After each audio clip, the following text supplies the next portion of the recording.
Hola, gracias por estar aquí. Hoy vamos a adentrarnos en la historia de un hombre que jamás quiso agradar a nadie, pero terminó marcando a generaciones enteras. A los 63 años, Roberto Iniesta, conocido como Robe, rompe su silencio para hablar de traiciones, heridas y nombres que nunca podrá perdonar. No es un ajuste de cuentas banal, es el retrato crudo de una vida vivida sin concesiones. Durante más de 3 décadas, Robe fue el alma indomable del rock español. No solo lideró una banda, construyó un refugio para quienes no encajaban. Una voz para los que estaban cansados de la hipocresía y del discurso vacío. Extremoduro no nació para triunfar, nació para resistir. Desde sus primeras canciones quedó claro que ahí no había estrategia comercial ni deseo de aprobación, solo una necesidad visceral de decir lo que otros callaban. Nacido el 16 de mayo de 1962 en Plasencia, en una Extremadura que parecía olvidada por todo, Roberto Iniesta creció rodeado de tedio, límites estrechos y una sensación permanente de asfixia. No fue un niño prodigio ni un alumno ejemplar. Desde joven mostró un carácter inconforme, casi salvaje, e incapaz de adaptarse a moldes ajenos. La escuela no lo comprendía, el entorno tampoco, pero la música apareció como una tabla de salvación. Primero, como oyente obsesivo, y después como creador incansable.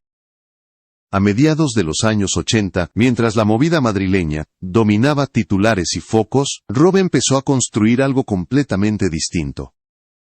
No buscaba brillo ni modernidad, buscaba verdad. En 1987, fundó Extremoduro, una banda marginal que tocaba en barrios olvidados, y que sobrevivía vendiendo bonos anticipados para poder grabar su primer disco.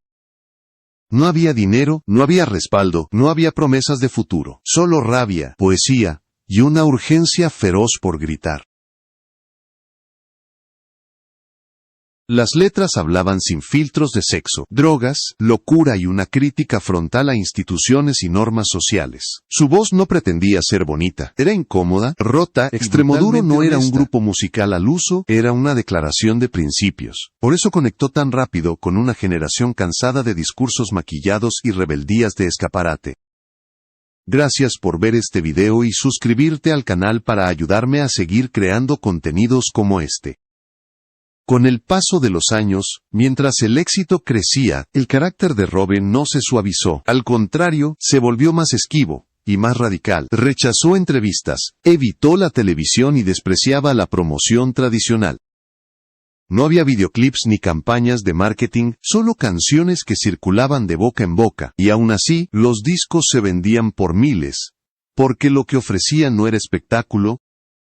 Era una verdad incómoda que muchos necesitaban escuchar.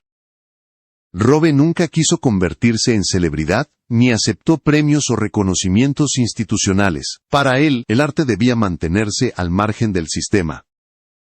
Esa postura, lejos de ser una pose, se convirtió en una línea de combate permanente. Y fue precisamente en esa lucha por mantenerse íntegro donde comenzaron a surgir los conflictos, las fracturas y las traiciones que, décadas después, explicarían por qué hay personas a las que jamás estaría dispuesto a perdonar.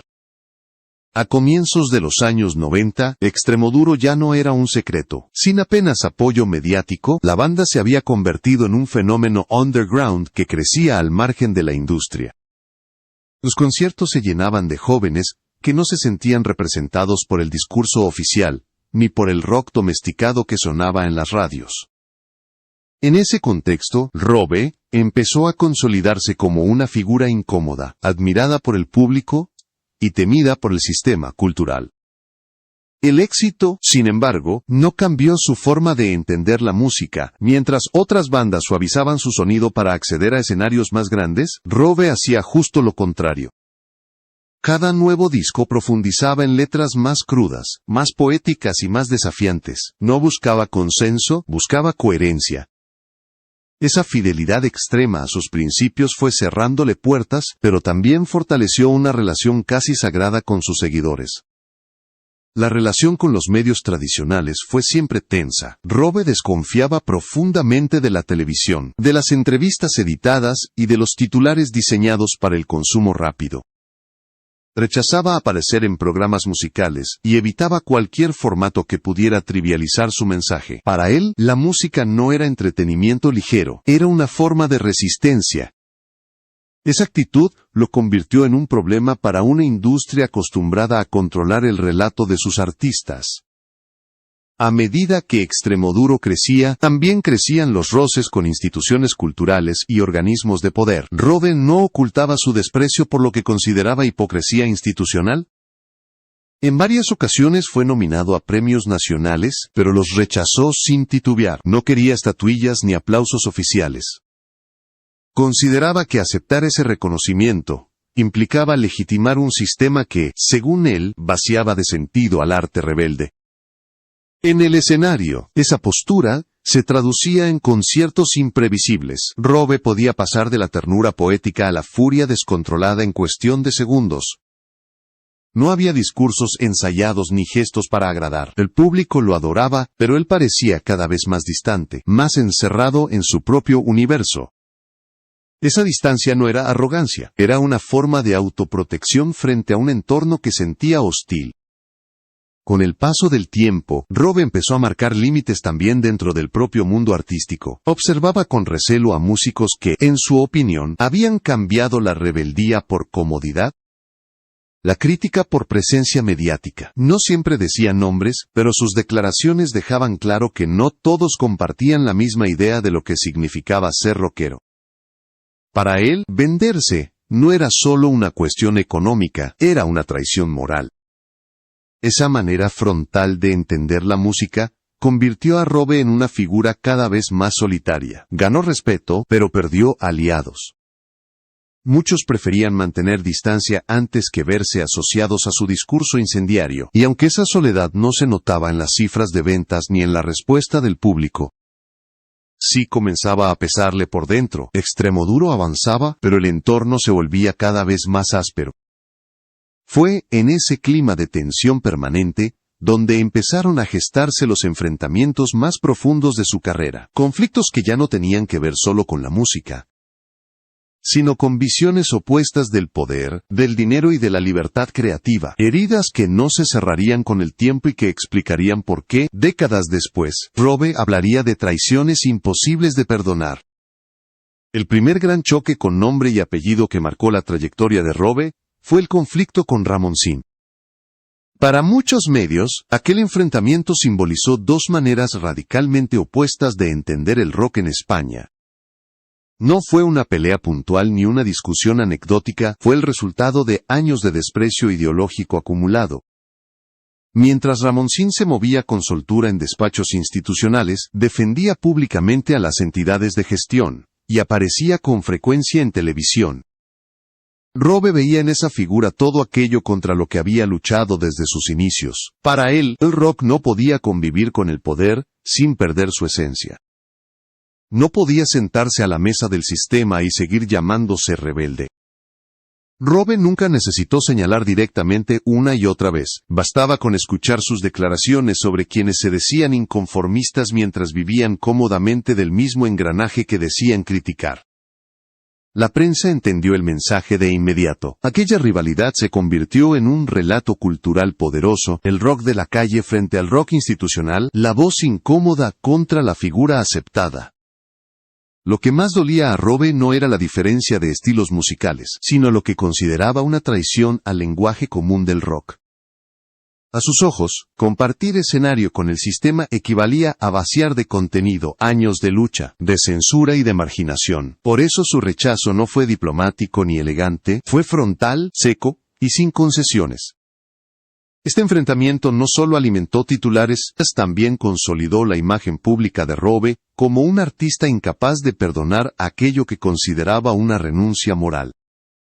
Para algunos, su postura era excesiva, para otros, era la última prueba de autenticidad, en un panorama cada vez más domesticado. Él nunca intentó justificarse. Simplemente siguió adelante, asumiendo las consecuencias. Con el paso del tiempo, el choque con Ramoncín dejó de ser una anécdota personal para convertirse en un símbolo. Representaba la fractura interna del rock español, dividido entre quienes aceptaban las reglas del juego y quienes se negaban a participar en él. Robe eligió el aislamiento antes que la concesión, incluso sabiendo que ese camino lo dejaría cada vez más solo. Ese episodio fue solo el inicio. Si el conflicto con Ramoncín expuso la grieta ideológica dentro del mundo artístico, los enfrentamientos que vendrían después irían mucho más lejos.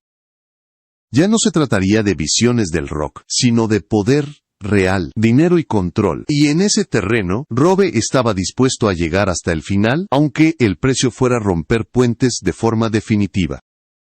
Si el enfrentamiento con Ramoncín fue simbólico, el conflicto con la SGAE y con Teddy Bautista representó una guerra abierta contra el poder real.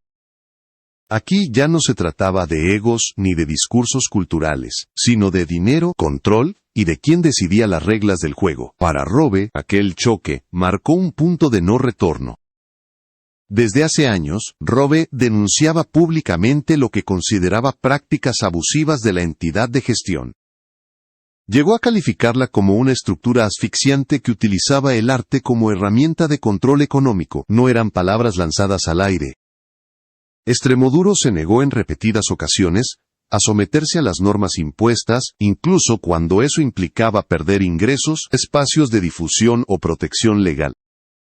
Teddy Bautista, entonces presidente de la SGAE, se convirtió en el rostro visible de todo aquello que Robe detestaba. No era una animadversión personal gratuita, era la representación de un sistema que, según él, exprimía a los músicos y condicionaba la libertad creativa a cambio de privilegios. Para Robe, aceptar esas condiciones habría sido traicionarse a sí mismo y a todo lo que había defendido desde sus inicios. La tensión creció durante años. Declaraciones incendiarias, silencios estratégicos y decisiones que cerraban cada vez más el cerco alrededor del grupo. Extremoduro pagó un precio alto por mantenerse firme. Menos presencia institucional, más obstáculos burocráticos y una relación cada vez más hostil con el aparato cultural oficial. Pero Robe nunca retrocedió. Prefería perder oportunidades antes que renunciar a su independencia. Los conflictos tampoco se limitaron a los despachos. En su propia tierra, Extremadura, Robe chocó frontalmente con autoridades locales. En ciudades como Cáceres, varios conciertos fueron cancelados o sometidos a presiones debido al contenido de sus letras, consideradas ofensivas o peligrosas. La respuesta de Robe fue inmediata y sin filtros. Acusó a los responsables políticos de hipocresía y denunció abiertamente la censura. Aquellos episodios lo marcaron profundamente. Sentía que incluso en su lugar de origen se le trataba como a un problema, no como a un creador. La idea de que la libertad de expresión tenía límites tan estrechos en su propio país, reforzó su desconfianza hacia cualquier forma de poder institucional. Para Robe, cada concierto suspendido era una prueba más de que el sistema no toleraba voces verdaderamente incómodas. La relación con la televisión pública fue otro frente de batalla. Robe veía la televisión como un instrumento de propaganda, incapaz de aceptar discursos que no pudieran domesticar. Las actuaciones eran recortadas, las letras censuradas, y, con el tiempo, Extremoduro desapareció prácticamente de la programación. No fue un error, ni una casualidad, fue el resultado de años de rechazo mutuo. Robe se negó a participar en un entorno donde la rebeldía solo era aceptable si estaba vacía de contenido real. Esa negativa lo aisló aún más, pero también reforzó su imagen como un artista incorruptible. En ese proceso, las heridas se acumularon. No eran simples desacuerdos, eran traiciones percibidas como irreparables. Y cada una de ellas fue construyendo la lista invisible de personas y estructuras a las que, con el tiempo, Robe sabría que nunca podría perdonar. Con el paso del tiempo, el cerco alrededor de Robe se fue estrechando. La presión institucional, la distancia con los medios y la ruptura con parte del mundo artístico empezaron a pasar factura. A mediados de los años 90, Extremoduro alcanzó un punto de no retorno. Discos como Ágila y Del Toya consolidaron a la banda como un fenómeno cultural imposible de ignorar. Las ventas se disparaban, los conciertos se agotaban en minutos y, sin quererlo, Robe se había convertido en un referente nacional. Sin embargo, esa notoriedad trajo consigo un coste alto. La industria intentó domesticar su rebeldía, ofrecerle visibilidad a cambio de docilidad. Invitaciones a programas de televisión, premios, homenajes y reconocimientos oficiales comenzaron a llegar con insistencia. Robe los rechazó uno por uno. No quería formar parte de la maquinaria que, según él, convertía a los artistas en mascotas del sistema. Esta negativa constante generó incomodidad. Para algunos sectores, Robe ya no era solo un músico difícil, era un problema. En varios conciertos, las autoridades locales impusieron trabas, exigieron cambios en las letras o directamente cancelaron actuaciones alegando motivos de seguridad. En más de una ocasión, la banda tuvo que abandonar el escenario ante amenazas de clausura. En Cáceres, su tierra natal, el conflicto alcanzó un nivel especialmente doloroso. Tras la suspensión de un concierto, Robe llegó a insultar públicamente al ayuntamiento. Para él, no se trataba de una afrenta personal, sino de la constatación de que la libertad de expresión tenía límites, dolorosamente estrechos, incluso en el lugar donde había crecido. Aquella sensación de ser tratado como un problema, no como un creador, dejó una huella profunda. En paralelo, su relación con otros artistas se volvía cada vez más frágil. Mientras muchos de sus contemporáneos aceptaban sin demasiadas reservas los marcos de la industria, Robe se encerraba en un purismo que lo aislaba. Las críticas a figuras reconocidas no eran simples opiniones, eran dardos lanzados con precisión quirúrgica. La prensa, siempre atenta al conflicto, alimentó la narrativa del rockero antisistema convertido en ermitaño amargado. Esa caricatura pública empezó a distorsionar la imagen del artista. Y entonces llegó el silencio. Tras el éxito de La Ley Innata en 2008, Robe desapareció progresivamente de los escenarios. No hubo comunicados oficiales ni explicaciones detalladas. Extremoduro quedó en pausa indefinida. La ausencia fue total. La prensa especuló sin descanso. Agotamiento, problemas de salud, conflictos internos, desgaste emocional. Robe, fiel a su estilo, no aclaró nada, simplemente se fue. Durante esos años de retiro, su figura se volvió aún más mítica. Los seguidores esperaban su regreso, como si fuera una aparición mesiánica, mientras el propio Robe se alejaba del ruido y del juicio constante.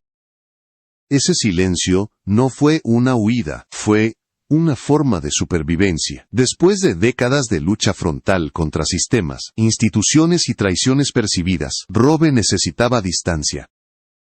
No para olvidar, sino para no romperse del todo. Y aunque el público no lo sabía aún, aquel retiro marcaría el inicio de una nueva etapa, más introspectiva, más humana, y cargada de las cicatrices de todo lo vivido. El regreso de Robe no se produjo como muchos esperaban. No hubo rueda de prensa, ni anuncios espectaculares, ni estrategias de marketing. Simplemente volvió. Pero no volvió con Extremoduro. Regresó en solitario, con una propuesta distinta, más introspectiva y profundamente humana. Su primer álbum en esta nueva etapa mostró a un Robe más sereno, más melancólico, pero igual de honesto.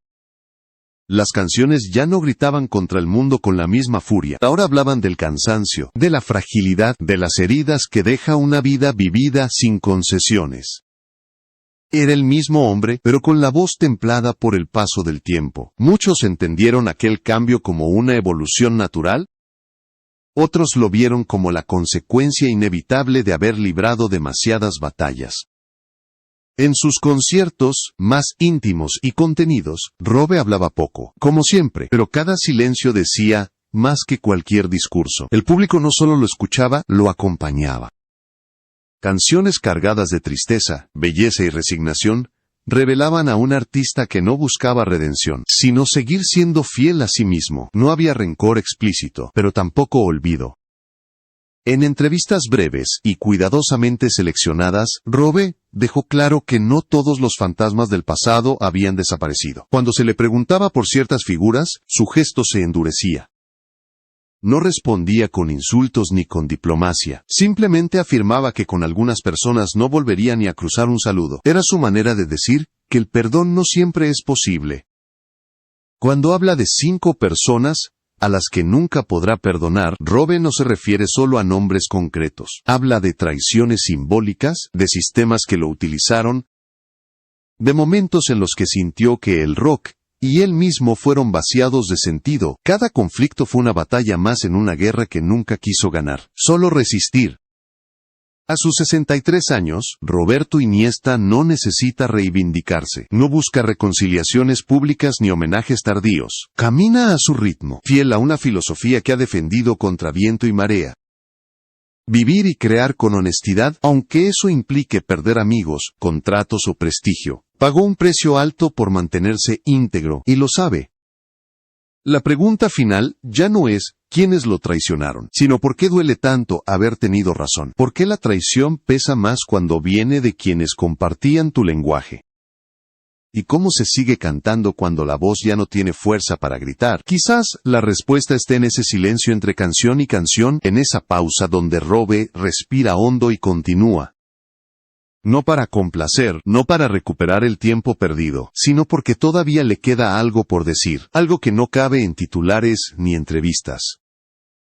Algo que solo puede ser cantado. Así es como Robe Iniesta cierra el círculo de su historia, sin perdonar, sin olvidar, pero fiel hasta el final a sí mismo.